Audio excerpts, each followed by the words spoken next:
Hello, everyone. I'm Marcia Kavanaugh. Thanks so much for joining us. Well, this past week brought us Ash Wednesday, which could also be an omen for the fate of many proposed laws. We'll look at what to expect from the legislature, which convenes this Monday. Some political aspiration will also go up in smoke after the upcoming runoff elections. These topics, plus the latest on flood insurance, the future of the municipal auditorium, who's running for governor, and our Future Watch segment, which updates big changes at Riverwalk, are on the burner for tonight's Informed Sources. Errol, Laborde, producer of Informed Sources. From Baton Rouge, John Maginnis, Law Politics Weekly. Don Ostrom, our Future Watch reporter, and Stephanie Grace, columnist, New Orleans advocate.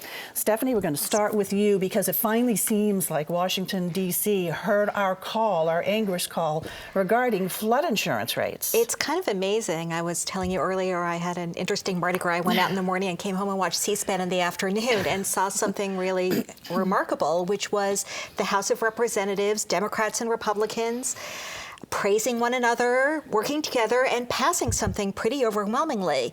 And that's a fix to the Bigger Waters Act that we've been hearing a lot about that was slated to really increase flood insurance rates, in some cases by enormous amounts. Like 1,000%. To the point where people would have, people would have lost equity in their homes. One of the elements of this bill that they passed, which still has to go to the Senate, is that there's a grandfather clause on some properties, and under the previous version of it, when you sold a home, you would lose that grandfather clause. So basically the rates would go up enormously, which basically makes the home unsellable. Right. So not only did you have homeowners behind this, you had real estate agents, bankers.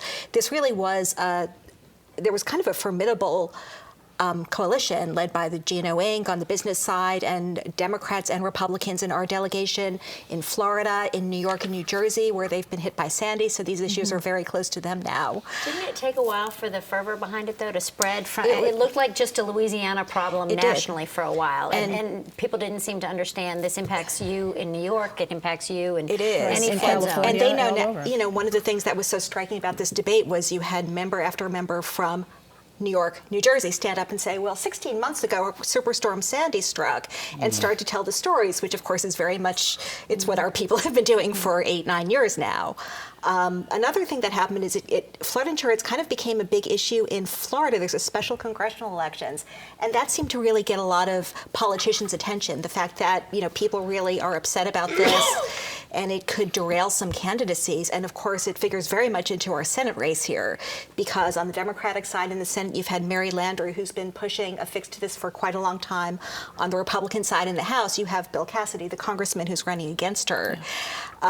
It's interesting because I think most people looking at it objectively say they really both deserve a lot of credit for pushing this. Whether they agree on that or whether they'll say that is another thing. The Senate already passed a bill to delay these rate hikes for 4 years. And it had a lot of support in the House, including among most of the Louisiana delegation. The leadership would not bring it up. And really, there was just a tremendous amount of pressure. And Eric Cantor, the majority leader, people give him a lot of credit for this, for putting together something that isn't a delay, that actually isn't just putting it off for 4 years and seeing what happens in 4 years and doing a cost study as the Senate proposed, but making some changes that will be permanent. One of the fixes, actually, it's interesting, is a fee that every flood insurance customer will pay. So it's not... So it makes the flood insurance program solvent without putting it on just the... Exactly. Because that was the whole idea of the Bigger Waters Act anyway. Right, to make it solvent, certainly. And it's a federal program. It's interesting, some of the Republicans, Steve Scalise, for example, is saying it's a conservative idea because it puts the flood insurance program on the road to privatization.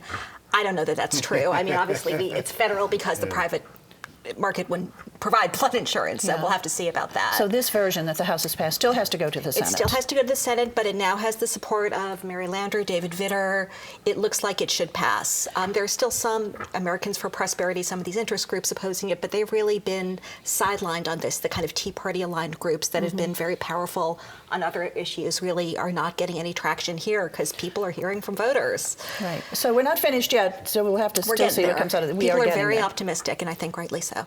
Well, we're about to to start a new legislative session here in the state of Louisiana. It's coming up this Monday already. So what's on board? Monday. Starts on Monday. The governor will open the session as he always does, but he won't be around too much after that. He'll be taking off for New Hampshire right away, probably to continue his Bash Obama tour. But he'll still be involved in the session. He always has, but he'll have a very light agenda this year, probably lighter than any that he's started out with before. Workforce development is his big issue. Now, who's against that, right? Exactly. But the one issue that he's very concerned about, that he'll be maybe involved in, maybe more behind the scenes, will be the whole issue of the lawsuit against the oil and gas companies brought by the Southeast Flood Protection Authority East. The governor's staff is working real hard with Senator Robert Adley. He has filed a number of bills, and the idea is just to squash the lawsuit in the cradle and to separate the flood authority from their lawyers who are hired on a contingency fee basis, and to see that it doesn't happen again with any other authorities, because right now we have 49 school boards suing the state over education funding. And there's a feeling from the governor's standpoint, this whole lawsuit is to him like a usurpation of his authority. He's supposed to be the one to sue people, not some allegedly independent board. And of course, that'll be another issue. Will the board continue to be able to maintain its independence, or will the governor be able to get more control over it through the nominating process? That's going to be, I think, a big emotional issue. It is one that's going to be joined on both sides. There's also, we're going to have a Louisiana Water Festival at the Capitol this Saturday. People are going to be busloads coming in from all over South of Louisiana to show their support for ostensibly for maintaining this lawsuit and letting it go forward, but with a broader issue of environmental justice led by John Barry and retired General Russell Honoré. And what I find interesting, I think it's going to be the first time we've seen that kind of star power attached to an environmental issue and a show of public support for it. But the question will be how widespread it will be throughout all legislators' districts, pressure from people saying to let the lawsuit go forward. If the more it's seen as something that's regional within the New Orleans area, I think the weight of the governor and the oil industry will probably make a lot of legislators go along with it and do something to clip the wings of the lawsuit. Is there any indication that politicians are being moved by some of these public events? And well, I think it is, but I think they're going to have to see the faces of the people, and more so, they're going to have to be getting the phone calls from their districts back home. And like I say, it's got to be something. You go out through past New Orleans and out into Southwest Louisiana. There's a lot of Democrats out there who would be expected to back this, but they're nervous because a lot of their constituents aren't sure about this idea of suing our employer, the industry, which is there's still an attitude out there. Once you get further west, you get. I always felt like in New Orleans, people's attitude toward the oil companies is those are the people that used to fill up those office buildings. They left. They went to Houston. But when you get across the river, and that's your more the employers. And even though the idea is sure, these people are hiring people and paying taxes and royalties, but they're also extracting our natural resources. So, and there is, even the Garrett Graves, a former head of the Coastal Protection Authority, said, it's clear the damage has been done, but how do we address that damage? Do we let, a levee board act on its own to sue, or do we work within the framework of state government? That's unless the issue really catches on all over the state, it's going to be hard to stop that force working against it. On the other hand, usually the oil companies are there on defense, stopping taxes or regulations. This time they got to go on offense, and they had to get a majority vote in both houses against an attitude. Usually the legislature is kind of loath to meddle in lawsuits that are ongoing. But so it's going to take some. It's going to be a challenge on both sides. That's why I think it's become a very interesting issue, probably the real key issue of the session. And just real quick, if I could just get you to explain what this session will be about. It's not a revenue-raising type It's a general session, so except that there can't be any taxes can't be raised, but it's everything else can be discussed, and unlimited number of bills can be filed, and it's a longer session. It goes on for 85 days into the second day of June. Okay, John, thanks a lot. We're going to move over now to Dawn with our Future Watch, and we're going to talk about great shopping coming to New Orleans, we hope, over at the Riverwalk.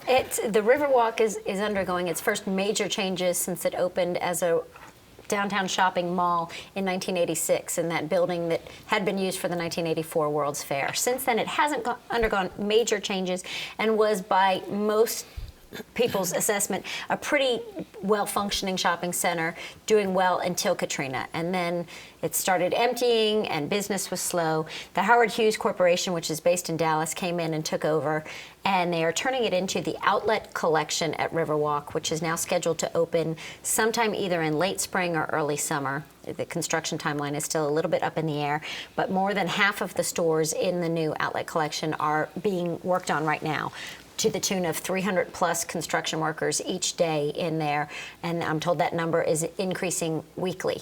So it is providing jobs right now, and it will bring the first ever Neiman Marcus brand to the state of Louisiana. Neiman Marcus said in a statement, you know, our customers, we have Louisiana customers. They go to Dallas or Atlanta to seek us out, or they go online. We're coming to them now. It's called Last Call by Neiman Marcus. It's an outlet version of Neiman Marcus. Coach Men's will be in Louisiana for the first time. Tommy Bahama, Toby Keith's restaurant.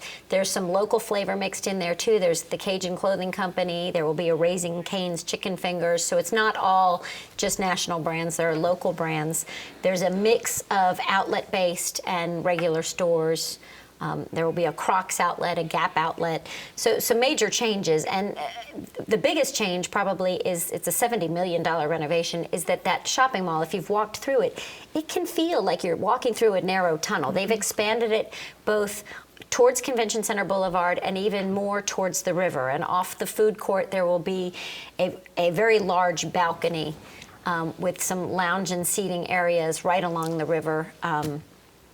That sounds nice. It's a nice way to access the river because there's just not many places where you can't see through it. They're changing up the entrances too, both at Julia Street and Canal Street and Poydras. They'll be more modern and more viewable, and they've moved the Julia Street entrance a little bit so they don't block the sight lines to the new Convention Center entrance there at Julia Street and Convention Center Boulevard. They're also increasing the hours. I happen to live very close, and when the old Riverwalk was open, they closed at about 6 o'clock every day. So if they're trying to capture a post-work shopper ever, you miss the boat on that completely. You know, they expect to have a nice mix of tourists and locals, and point to the Rouse's downtown as a good indicator of locals willing to shop downtown before they leave the downtown area, and hope they can capture that market. They also are changing up the parking with a one-ticket easy validation system where you pull one ticket at the Hilton Garage Whale Lot, the Hilton Garage, the World Trade Center Garage, and the surface lots around there. It's about 3,000 spaces together.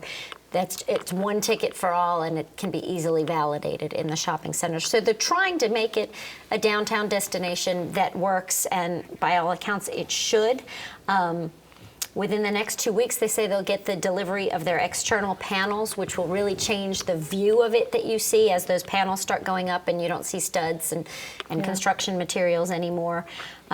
It's already 94 to 96% leased out. So we wish it all the success and look forward to its opening by late spring or early summer. Late spring, early summer. They say within the next few weeks they'll be able to announce the official opening time. Okay, thanks a lot, Don, for letting us know more about that. Errol, Mardi Gras, it was a cold one, a record cold one, but still, Mardi Gras season is always delightful, and you got a chance to talk to the mayor Mardi Gras night at the Rex Ball. Yeah, I can't soft sell Mardi Gras Day. Mardi Gras Day was miserable. Yeah. It was cold and wet. It was just really a heartbreaking day.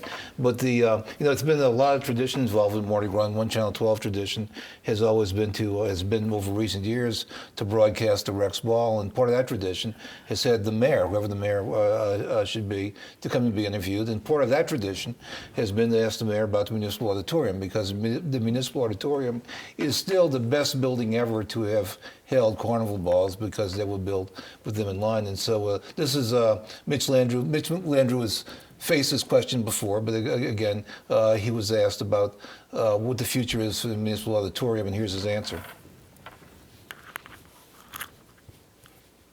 Well, Mr. Mayor, you know we ask you this every year. What's up with that auditorium? It's coming. It's coming. It's one of our major projects. The World Trade Center, Charity Hospital, the airport, and the Surge and Water rebuild are on our plate right now. We're still piecing together the money with FEMA, but the municipal auditorium will eventually be back. You know, we did Mahalia Jackson and we did the Sanger, and it's in the queue. It'll come. It's just impossible to do all of them at the same time, but it's definitely coming back. This is beautiful, though. So it sounds like it's still a few years away. I would think that it is. But again, one of the big challenges we've had is making sure that we're getting all the reimbursements that are necessary for all of our projects. We're building 200 of them as we speak. You can actually see them coming out of the ground. But it's a couple of years away. But it'll be back. So I think if you read between the lines, it's a low priority. When he says this is beautiful now, referring to the Sheraton Hotel, I think he was saying, look, you know, get used to the Sheraton, the Sheraton Hotel. And so, and the fact is, even if it were open, carnival balls themselves could not maintain the municipal auditorium. It was built to be a multifunctional theater. A lot of those functions are taken over by other places. I mean, the arena would now hold the type of concerts that used to be in the auditorium. And so you could even argue, other than for carnival balls, do you actually need the auditorium? There's a lot of theater facilities that are open. Now most of the carnival balls are held in hotels or at the convention center. There's even the big box event like an Endymion or a Bacchus, but also there's one section of the convention center that actually has a theater. It's a very nice theater that has proscenium type seating in it, and that's a fairly good place. And some of them are held at country clubs, but no place had the sight lines that the auditorium did, and so it is lost as far as its role in Carnival. But you know, with the two hotels, one across the street from the other in Canal Street, a new tradition has been born, and that is the walk across on the red carpet. The actual crossing of the street. When Comus established its ball at the Marriott and Rex was at the Sheraton, people had to have a huge debate. Well, how do you get them there? How do you get, how do you get a king and a queen and a god from one side of the street? And so they actually put a red carpet. And that's actually become a popular event, that they roll out a red carpet and people line up to watch the crossing of the street. Now, because the weather was so bad this time around, there wasn't as many people. Yeah. But you know, the other bit of good news is the Orpheum Theater. Now it seems like it's coming back. Right. There's local evidence, and there were some smaller carnival balls that used to have their event at the Orpheum. That would be wonderful. I mean, that would be with just great theater seating and then you and dance space on the floor. Right. So that might be a great possibility So as too. usual, I mean, this is something that we do so well here. We adapt to what is before us and make it good. Yeah. Okay, Stephanie, on to you again now for elections. We have runoffs coming up next Saturday. A week from this weekend, yes. And a very compressed schedule now that Mardi Gras is over. There's going to be a lot of campaigning in a short time. Yeah. There are 4 elections remaining, 3 of them citywide. And we have some information on the screen that we can show you too as Stephanie is talking. Okay. Let's bring the first one up. The first one up, the sheriff. Okay, of course, we have the current sheriff, Marlon Gusman, up against the former sheriff, Charlie Foti. Gusman came very close to winning this outright. The incumbents often have the advantage. It was 49-29 in the first round of voting. This is a race, frankly, where a lot of people didn't really want to vote for either of them, I'd say. Conditions at the jail are so bad, and the question really was, whose fault is it? The former sheriff or the current sheriff. Marlon Gusman's done a really good job of changing the subject, of basically talking about the new jail they're building and looking forward as opposed to back. Looking back is kind of embarrassing, I'll say. The consent decree is in place, so there's going to be federal oversight, so there's an argument that conditions will be better regardless. Charlie Foti's making a last push. I don't know if people were took a night off from Carnival to watch the Oscars, but there were a couple of Charlie Foti ads that ran during the Oscars, starring Ira Thomas, who was the other major candidate in the first round who has endorsed Foti. I'm not sure that many of the Ari Thomas voters will necessarily follow Foti. I think you have still have to give Gusman the upper hand on this one. All right, coming up next, the coroner. Yes. Coroner's race? Coroner's race, you have someone else who came very close. That's Dwight McKenna, who's a physician frequent candidate, up against Jeffrey Rouse, who was a deputy to Frank Minyard, the longtime coroner who did not run this time. Didn't Minyard hand his hat over to Jeffrey Rouse? He did. He's supporting him. And actually this week, Rouse got a very big endorsement from Mayor Landrieu. So even though McKenna got 48%, Rouse got 32%, I think a lot of momentum's on Rouse's side. It really will depend on turnout. And he's ahead in campaign contributions, is he not? Yes. Fundraising, He's too. doing very well. He's really a lot of people have coalesced behind him. So I guess in this next week, we're going to see a big push from him. I think so, yes.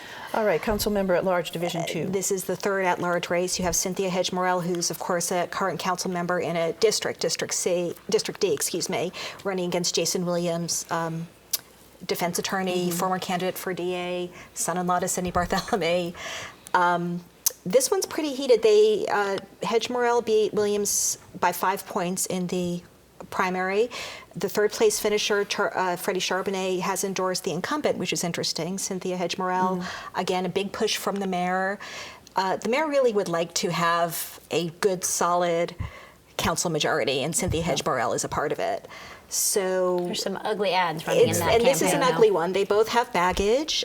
Williams has unpaid taxes. Hedge Morrell has unpaid water bills. That were a story a few years ago. Speeding from, Do You Know Who I Am, when she was caught speeding from Baton Rouge. This is a good old slugfest. I think this has the most potential of being an upset, if you define an upset by an incumbent council member, even though it was for a different seat. Very well known. It could say a lot about the next mayor's race, too, that if Morrell wins, her son, JP, may be running for mayor next time. If Jason Williams wins, you'd have to say he'd be a Exactly. It's interesting. I've spoken to people saying they support Cynthia because they like JP. That's an interesting wrinkle to this. Well, let's get on over to District C now. For Councilmember District C. Another barn burner, another kind of virtual incumbent, Jackie Clarkson, who's the sitting at-large member, term limited out, used to represent District C, now attempting to go back and represent it again against Nadine Ramsey, a former judge. It was 45-44 in the primary. And this one, it's a toss-up. You have the mayor behind Jackie Clarkson very strongly. You have Congressman Cedric Richmond behind Nadine Ramsey. So there are big forces on each side.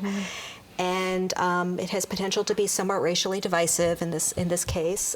District C has an African-American majority, so there are people looking at that. So the mayor's really going to be watching these races very closely. It means a lot to his agenda in the future. He would like to have at least 5 members, preferably 6, who support him, and that will take care of any vetoes, the theory goes. Real quick, let's touch on the Audubon Commission millage. This is something that's been really under radar until now, and people are really starting to talk about it. There's a millage for the Audubon Commission. It's 50 years, 5-0, so a long time, and it's kind of a renewal of some existing millages, but those millages were adopted to specifically build the aquarium and bring the zoo up to modern standards, which has happened. So at this point, the Audubon Institute is saying we would like to extend this for 50 years. They have a whole list of other projects they'd like to do. And they're really campaigning hard for this. They are campaigning hard for it. There's some skepticism of this because of the 50 years and because of the fact that I think the city's going to be coming later in the year, possibly looking for millages for police and fire. But again, this is a powerhouse institution, obviously. Okay, Stephanie, thanks a lot. Sure. We're going back to John for upcoming elections, including governor's race next year. Who's running? Well, exactly. We have we've got a huge Senate race going on this year, but people just can't stop talking about the governor's race, it seems. And I think by the time the legislative session ends, we're going to start seeing more activity, people announcing for different offices like that. When Senator Vitter announced, it seems like that put a freeze somewhat on the Republican side of the field. You got him, you got Lieutenant Governor Jay Darden, possibly Treasurer John Kennedy might get into it, possibly Public Service Commissioner Scott Angel. But I think Vitter put somewhat of a freeze on that part of it. On the Democratic side, there's still a lot of movement going on. John Bell Edwards is the announced candidate. He's a state representative from Amite. He came out with a poll this week showing if it was just Vitter, Darden, him, and Kennedy on a ballot, he'd come in second and he'd make the runoff. He's trying to validate his candidacy so he can raise money like that. Yet you've got other Democrats out there talking about it. LawPolitics.com reported that Jim Bernhardt's been going around the state telling people he's going to run. This is the man that founded the Shaw Group, and it was sold for $3 billion. I think he walked away with 50 or 60 million of it. And I can see why the PAC that's supporting David Vitter would like to have unlimited contributions, because if Bernhardt gets in the race, he will have unlimited money. Unlimited contributions. And then there's always the question of Mitch Landrieu out there, because he's got to get past through these elections and whatever started his agenda. But just like when he ran for mayor, you know, he said over and over, I'm not running, and then one day he said, I'm running. And I think that's the way. If he runs for governor, I think he'll probably do it. Just one day he'll pop up and say, I'm doing it. And there's a lot of people who look for that. But this race, once again, is not until November of 2015, so we have some time that we will continue to be talking about that. We'll still be talking about it. Yes, we will. Thanks a lot. Okay, let's take a look ahead now. Errol? Well, if you want to wish the winter away today, something good's happened today. Today, as we're speaking, Hanson Snow Blizz opens its 75th season. Oh, wow. It opens today, and it has been honored by the James Beard Foundation. So wonderful. Congratulations to them. John? Well, Edwin Edwards has requested to speak to the Baton Rouge Press Club on March 17th, and that's taken as a sign that he's going to announce that he's running for Congress in the 6th Congressional District at that time. People don't think he can win, but he can make a runoff, and he can have a lot of fun while he's doing it. Well, we could too. We could have And you can have a really interesting lunch, too. Go on. If you are job hunting and want to work where you can shop, the Riverwalk will be hosting a job fair coming up in April. They'll have details that they spread wide and far. And a lot of new job opportunities will be opening up over there. Stephanie? If you're following the progression of laws on same-sex marriage around the country, you've probably noticed there have been a lot of decisions around the country invalidating it, basically saying it's unconstitutional. The one for Louisiana to watch is the decision in Texas, where a judge ruled the constitutional amendment banning same-sex marriage unconstitutional because it's coming to New Orleans. The appeals court is in New Orleans. It's the most conservative in the land. But if this court declares it unconstitutional, that will, in effect, declare the Louisiana law unconstitutional. Interesting. Something to watch. So once again, our Louisiana legislature convenes on Monday, March 10th. So we'll be watching that closely. Thanks so much for joining us, and thank you for joining us. We hope to see you again next week for Informed Sources. Have a good evening.